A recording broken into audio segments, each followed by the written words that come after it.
Hello friend, welcome to Stories by Tocci. We bring you interesting folk tales.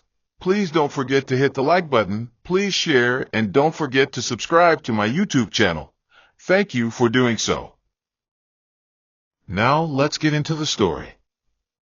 The sky above Adoro town that afternoon was as still as an unpaid debt, calm on the outside, but full of things unsettled. Under the swaying canopy tied with borrowed lace and plastic flowers, 100 mouths whispered while only 2 hearts beat loudest. The bride's white gown clung to her like wet silk. She smiled like a woman raised never to doubt her portion. The groom stood beside her, chin high, blinking at a future he thought he deserved. But the birds in the sky knew better. One of them was made of metal and moved like vengeance in a hurry. It wasn't just the wind that changed when the helicopter appeared. Conversations died mid-sentence. Cutlery fell. The crowd tilted upward in slow motion, like plants reaching for light, and then held their breath as the engine lowered into the field beside the wedding hall. By the time the dust cleared and the door flung open, the air had thickened into silence. Not even the paid MC could find his voice. There she stood, Leah. Not just a girl everyone thought had vanished, but a version of her no one could have sketched in their wildest gossip. Her hair pulled back like restraint on fire. Her dress flowed like a well-kept secret. And when she stepped down, heels tapping with the rhythm of unbothered elegance, even the sun stood still. But the beginning of storms never warn you when they gather. Months before this day, in the quiet corner of Alusa Street, Leah's boutique had been both her pride and her prison. Between a row of barbershops and provision stores with fading signage, her shop, Bella's Edge, had a glass door and wooden nameplate her cousin carved by hand. Inside were neatly folded Ankara, second-hand dresses, and imported waist trainers she sourced from wholesalers who smiled at her honesty but marveled at her naivety. Each day started with prayer and sweeping, both done with equal intensity, and each night ended with her counting money, sighing at how thin the lines were between profit and survival. But none of it mattered as long as Kelvin was trying. Kelvin, with his half-grown beard and full-bodied dreams, had a way of making you believe in blueprints before the foundation. He called her his angel investor, not because she was rich, but because she loaned him faith when even the mirror refused to reflect his ambitions. When he came up with the poultry farm idea, he pitched it like a TED Talk, all hand gestures and bright eyes. Leah didn't need much convincing. She borrowed 2.4 million Nigerian nairas from a microfinance bank in her name, using her father's shop papers as collateral. It was the biggest risk she'd ever taken, but she wore the decision like a badge of commitment, convinced that love was a currency whose interest never defaulted. The days that followed were thick with hustle. Leah would wake before dawn, boil water for Kelvin's bath, and iron his shirts while drafting captions for her boutique page. She'd smile through customer complaints and beg logistics men to hurry, all while watching Kelvin run his fingers through poultry feed invoices. At first, he was grateful, calling her his partner in progress, texting her midday updates, even inviting her to poultry supply meetings where she knew nobody but smiled like she belonged. But success is a sly thing. When the farm didn't grow as fast as they'd hoped, when chicks died from heat and borrowed feed didn't arrive on time, Kelvin changed colors like a lizard on a billboard. The affection grew wings. He stopped texting back with the same warmth, claimed he was overwhelmed, then started spending more time at a supposed mentorship program in Elua. One day, she brought him lunch, and the gate security said, "Oga no day see visitors unless dem get appointment." That was the first time Leah felt like a stranger to the man whose vision she was funding. Yet she told herself he was just under pressure. That's the lie you hold when the truth is too sharp to chew. When she finally saw the wedding invite, it came wrapped in irony, delivered in a white envelope by a former boutique customer who looked too nervous to stay after handing it over. Leah opened it with hands that shook like a candle in harmattan. Printed in gold, You're cordially invited to the union of Cynthia Kume and Kelvin Obis." Her legs gave way. She sat on the shop stool and laughed, not a joyful laugh, but the kind that tasted like metal in the mouth. It wasn't just a betrayal. It was the audacity. She thought of the 2.4 million Nigerian nairas, the sleepless nights, the months of defending him in circles where everyone called him a leech. And now he was marrying a woman whose father built the biggest hotel chain in Riverland State. She closed the shop the next day, not out of weakness, but because a part of her had died and the other part was about to be reborn. She didn't tell anyone where she was going. She packed 3 dresses, a pair of shoes, and the loan statement she'd laminated as a reminder. Then she left town with nothing but her scars and a name that would soon become more than just remembered. It would be respected.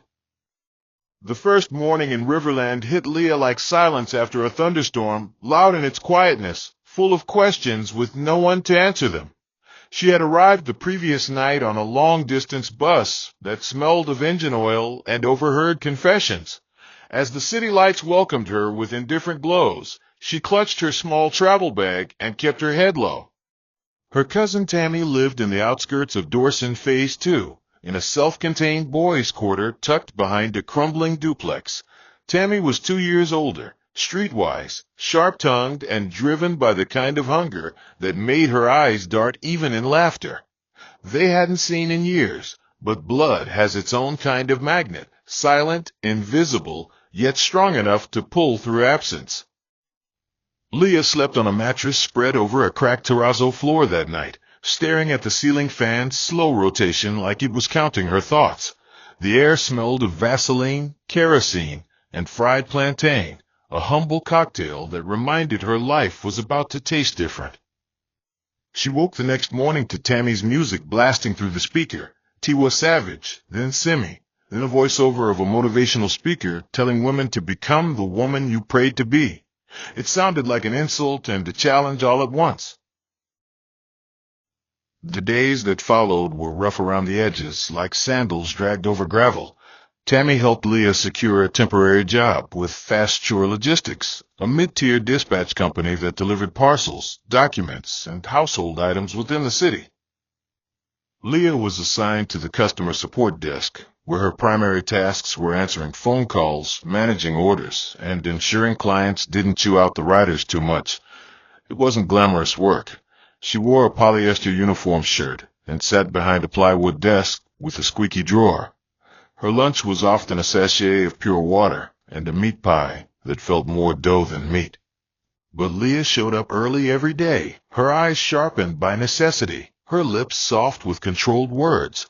She greeted riders like they mattered, resolved disputes without escalating tones, and occasionally stayed late to update the inventory sheet no one asked her to touch. Slowly, the company's director, Mr. F., a man with thinning hair and a talent for chewing toothpicks, began to notice. He mentioned her name more often. He asked her opinion during meetings. One Friday evening, after a long day of rain and delays, he said, "Leah, you're not like these other girls. Keep going." She went home that night and cried, not because she was sad, but because for the first time in months, someone had looked past her history and spoken directly to her worth. But now all the pain had dried up. The memory still came like unpaid rent, unexpected and often at night. There were moments Leah would stand at the bathroom sink, toothbrush in mouth, staring at her reflection, whispering, "How did he do that to me?"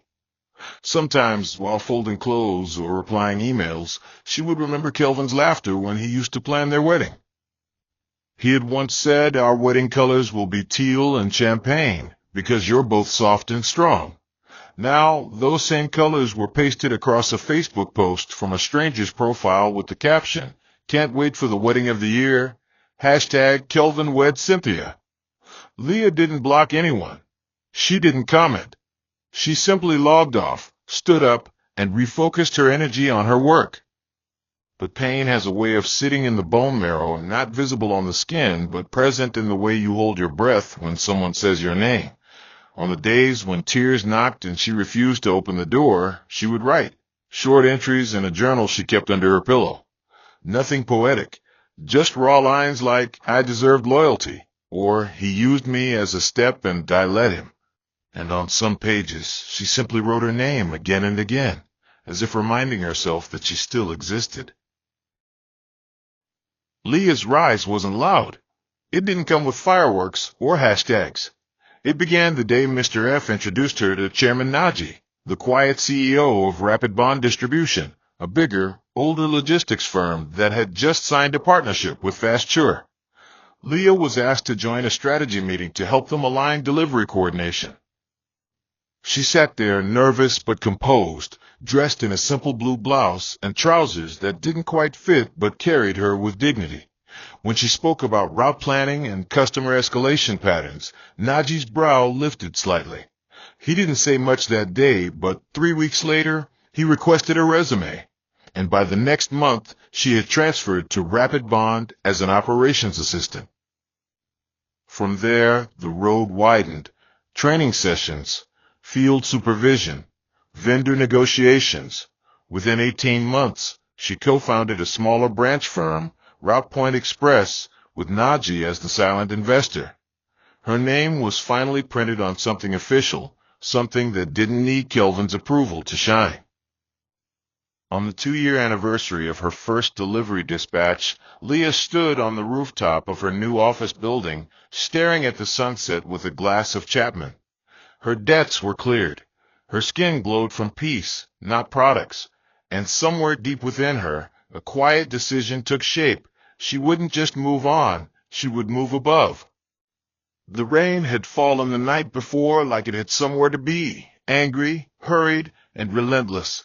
By morning, the air was heavy with the scent of soaked earth and unresolved tension, as though the skies themselves had been witnesses to Leah's final act of release. She sat on her bed, ankles crossed, a white envelope lying beside her like a dare she hadn't yet opened.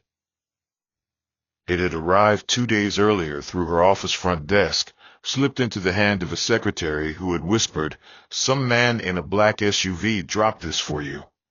No return address, just her name in gold calligraphy, Ms. Leah Obika. She tossed it aside at first, believing it was a vendor invitation or another board meeting invite. But when she finally tore it open that morning, something inside her split clean. The card, elegant and audacious, shimmered with silk-pressed lettering. Together with their families, Cynthia Acume and Kelvin Obies, request the honor of your presence at their wedding. Leah didn't scream. She didn't drop the card. She didn't even blink. She just exhaled, long and hollow, like someone finally emptying out a breath they'd been holding since the betrayal. Her shoulders didn't slump. They squared. That was the thing about pain that had matured. It no longer shouted.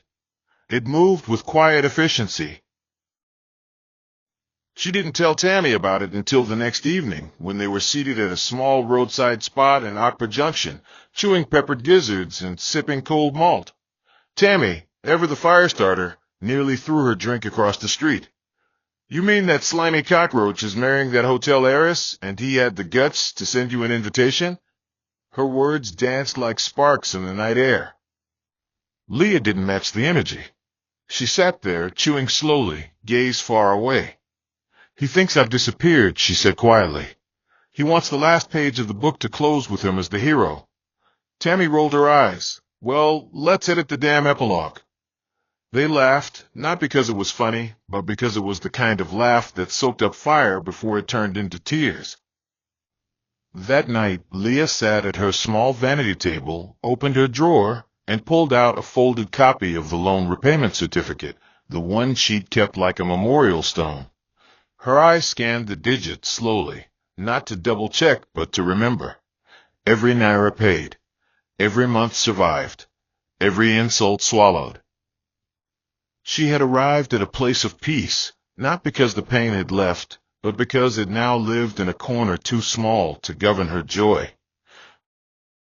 The following week was a blur of movement, not panic. Leah traveled to Jos for a distribution summit where she presented on last-mile delivery optimization, then flew to Port Lika to finalize a partnership deal with an up-and-coming digital vendor service. Every night she returned to her hotel, bathed in soft silence, ordered a simple meal, and journaled. Not about Kelvin. Not anymore. Her entries were now filled with figures, dreams, goals, and quiet prayers that tasted more like gratitude than begging. She didn't wish for revenge. That chapter had long closed. What lingered in her spirit was a subtle urge, not to hurt Kelvin, but to remind him of who she'd always been and who he gambled away. Not a show. Not a drama. Just the truth, dressed in its finest silence. And then came the phone call that sealed her resolve. It was Chairman Naji himself. "Leah, I know you don't mix business with noise, but I want you to represent Route Point at the Riverland Real Estate Gala this weekend. It'll mean a lot." She hesitated, then agreed. What she didn't mention was that she'd just received a forwarded message confirming that the Acune wedding, Kelvin's wedding, was scheduled the same Saturday. Same city. Same afternoon. The universe, it seemed, had a sense of drama. Saturday morning came with the kind of quiet that precedes a shift in the earth. Leah stood in front of her floor-length mirror, dressed in a flowy emerald green gown that kissed the floor and whispered secrets with every step. Her hair was pulled into a high braided bun, her makeup soft yet striking, like war painted with dignity. Tammy hovered behind her, holding a pair of nude heels and grinning like a fox about to witness a harvest. "You sure about this?" she asked. Leah's answer was a nod. Not rushed, not hesitant, just final. They didn't plan the helicopter. It had been Chairman Naji's doing, a surprise gesture from a man who understood symbolism. "You've earned the sky," he'd said on the phone. When the blades began to spin and the body of the aircraft lifted toward the clouds, Leah sat back in her seat, calm as sea glass. The wedding was just a backdrop. The real scene was the woman she had become. And when they hovered over the wedding venue, she wasn't planning revenge. She was arriving as a punctuation mark at the end of a sentence she never asked to write, but finished anyway. The wedding venue sat on the outskirts of Riverland, nestled inside the sweeping gates of Sapphire Gardens, one of those places built to impress even the sky. Rows of white chairs lined the freshly cut lawn, decorated with satin bows and artificial petals that shimmered in the sun like polished lies. The hall itself loomed with architectural pride, wearing marble floors and glass chandeliers like borrowed jewelry. Guests strolled in slowly, fanning themselves with event programs, laughing in small clusters, and pretending they hadn't all come just to measure how rich the Acunes really were. Kelvin stood by the glass door, nervous but smiling, dressed in a champagne tuxedo that fit him like a borrowed blessing. He adjusted his collar for the fourth time in 10 minutes, whispered something into his groomsman's ear, and stole another glance at the driveway. Cynthia, the bride, was still getting ready inside, surrounded by a ring of stylists who fussed like bees in a honey fight. The DJ played soft jazz in the background, and the smell of grilled goat meat and coconut rice wafted through the air. Everything was scripted for perfection, except the sky, because up there a hum was growing louder, slow at first, like a fly at the edge of a dream. Then steadily it bloomed, demanding attention. Heads tilted upward. Conversations paused mid-sentence. Even the canopy seemed to shiver. It wasn't thunder. It wasn't a drone. It was something more intentional. A helicopter. The dust kicked up like shame escaping the past. Women clutched their wigs. Men shielded their eyes.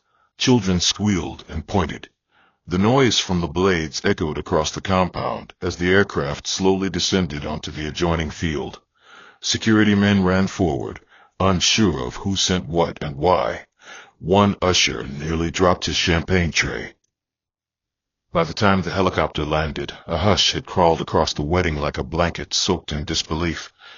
Kelvin, standing near the aisle, froze mid-smile. His grip loosened on the wineglass he had been holding, and it slid down to the tiled floor with a crash that nobody heard over the spinning blades. Then the door opened, and Leah stepped out. She didn't look like a woman with a grudge. She didn't even look like someone trying to make a statement. She looked like closure dressed in elegance. Her emerald gown swayed with the breeze like it had its own heartbeat. Her hair stood tall, her chin held higher. Tammy followed behind her, holding nothing but a clutch and a smirk. The crowd parted as though responding to instinct. Some recognized her, others didn't. But everyone, without knowing why, stepped back to make space for whatever history was walking through that moment. Leah didn't rush. Every step was measured, every movement the kind you make when time is no longer your master. She walked past rows of chairs, past the men with open mouths and the women with wide eyes, past the photographers whose cameras paused because reality had outdone their lenses. She walked until she reached the first row, where Kelvin's mother sat, dressed in heavy gold lace and blinking as if her vision had deceived her. Leah didn't bow, but she nodded politely, then handed her a slim envelope. "For the loan I took in my name," she said, her voice calm and round like the edge of a lake. "He may have forgotten, but I didn't." The woman didn't move. She didn't blink. Leah turned, facing Kelvin only once. Their eyes met, not with fire, not even with pity, but with something older. The silence between them was louder than applause. She gave him a small smile, not the kind that says, "I miss you," but the kind that says, "I no longer need to remember." Kelvin tried to speak, but the words collapsed under the weight of too much cowardice and too little foresight. The groomsman behind him whispered something he didn't hear. Cynthia had emerged from the building and was watching the scene with a half-step frozen in mid-air. Leah turned again and began to walk away, not fast, not triumphant, just complete. She didn't look back. Some people clapped, unsure why. Others began murmuring. Tammy walked beside her like a witness to a story that would outlive them both. The helicopter blade spun again, rising into the afternoon with the grace of a second chance. As they lifted, dust swirled like a curtain being drawn. Down below, the wedding remained, but its glow had dimmed. Kelvin stood still, his mouth aline, his eyes glassy. Cynthia stood at the edge of the doorway, confusion clouding her painted face. A few guests tried to resume the music, but even the speakers now sounded unsure. Leah didn't wave. She didn't wink. She just leaned back against the seat, closed her eyes, and exhaled. Not from exhaustion, but from the quiet kind of satisfaction that doesn't need claps to echo. She had not come to make noise. She came to leave an imprint, a reminder that sometimes what you bury with betrayal doesn't rot, it blooms elsewhere. And when it returns, it no longer comes knocking. It arrives from the sky. The aftermath didn't explode. It dissolved slowly, like sugar in cold water. The music resumed eventually, but it stumbled like a child learning to walk again. The guests, most of whom had rushed out when the helicopter landed, returned to their seats with eyes darting and voices lowered to respectful murmurs. Cynthia's father whispered something to the event coordinator, who adjusted his tie and tried to pretend he hadn't just witnessed a public ghost step into his reality. The MC forced a joke about uninvited blessings in disguise, but it fell flatter than day-old champagne. Cynthia remained by the aisle, gripping her bouquet like a weapon she didn't know how to use. Her veil was still pinned neatly, but her face had cracked in places makeup couldn't cover. She approached Kelvin slowly, her heels ticking against the marble with accusation. "Is it true?" she asked, her voice barely above the whisper of wind. Kelvin didn't lie. He couldn't.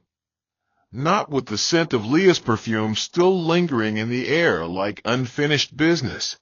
He nodded once. That tiny movement set fire to the day.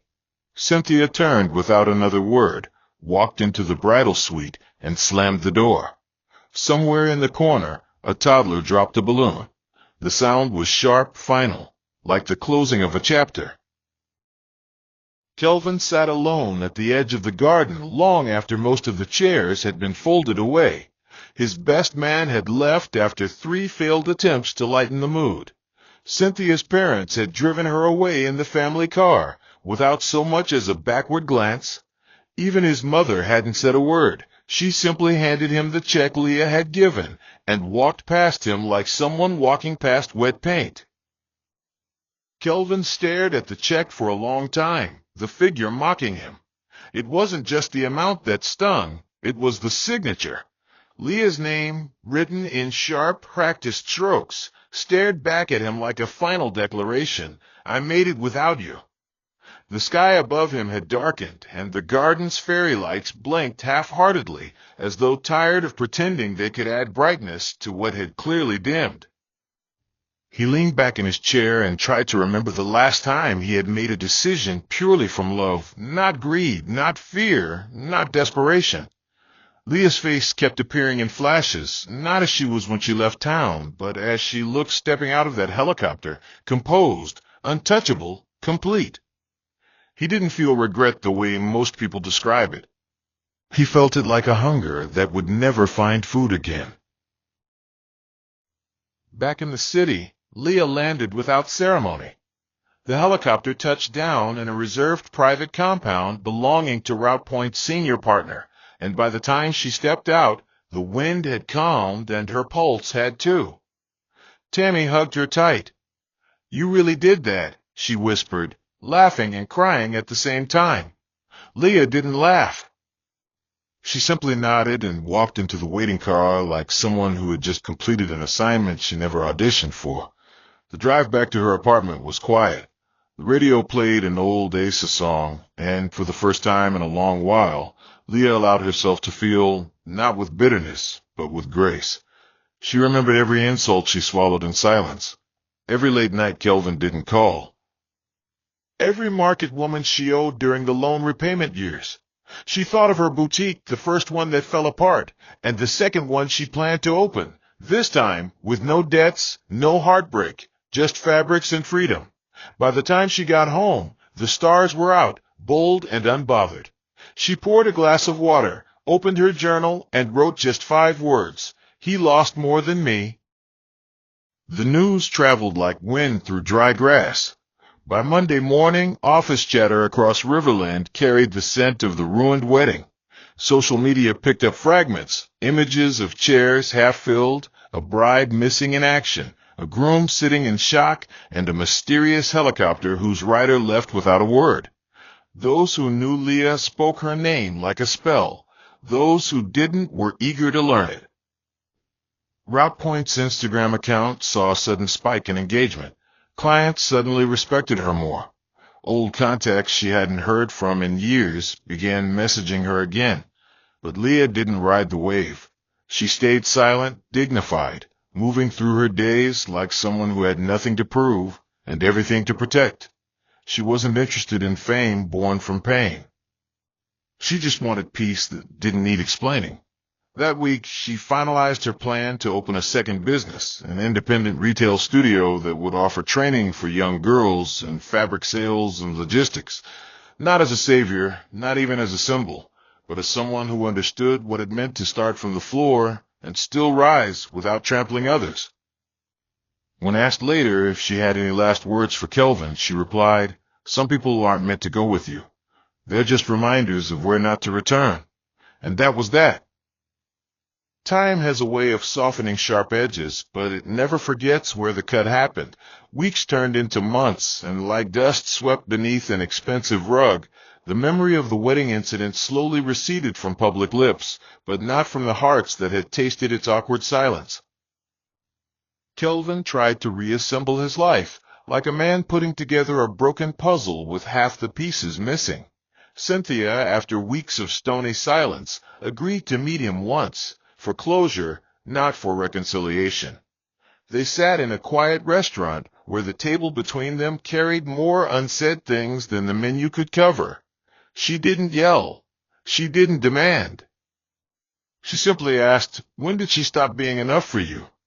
Kelvin had no answer, not because he didn't want to lie, but because no lie could hold weight in the face of truth warned so boldly.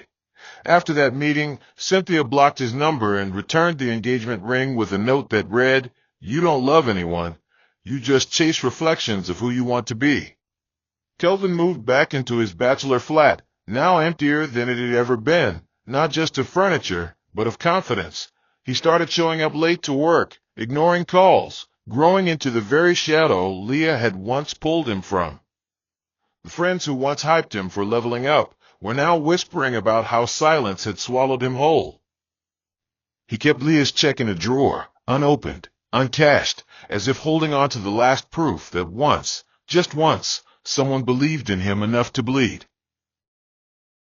Leah, on the other hand, kept building, not for applause, but because bricks were all she knew now. The opening of her new fabric and logistics studio was a quiet affair, just 30 guests, mostly girls from neighboring communities, 2 staff from Rock Point, Tammy, and an elderly woman who used to sell snacks beside Leah's old boutique in Idero. The studio, modest but elegant, had glass windows that let the light spill onto shelves of folded fabric, lace, ochre, linen, all arranged by texture, not just color.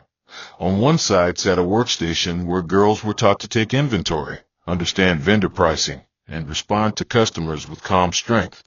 It wasn't charity. It was strategy. Leah didn't believe in rescue. She believed in equipping. When one of the girls asked her why she chose to start this kind of business when she could have focused on luxury consulting or lifestyle branding like other successful women, Leah smiled and replied, "Because people forget that the fabric you step on today might be the same one sewn into your future tomorrow." The girls laughed, but her eyes didn't. It wasn't a joke. It was history wrapped in wisdom. At night, she would sit at her office desk long after closing time, sometimes running her hands over unpaid receipts, sometimes staring at old photos, not with sadness, but with a quiet acceptance that healing isn't about erasing the past. It's about building something new around it that makes it harder to trip on. The most unexpected thing came on a Thursday, 6 months after the wedding. A letter. Not a call. Not a message. But an actual handwritten letter slipped into her mailbox. The handwriting was crooked, hesitant, like the person writing had wrestled with every word.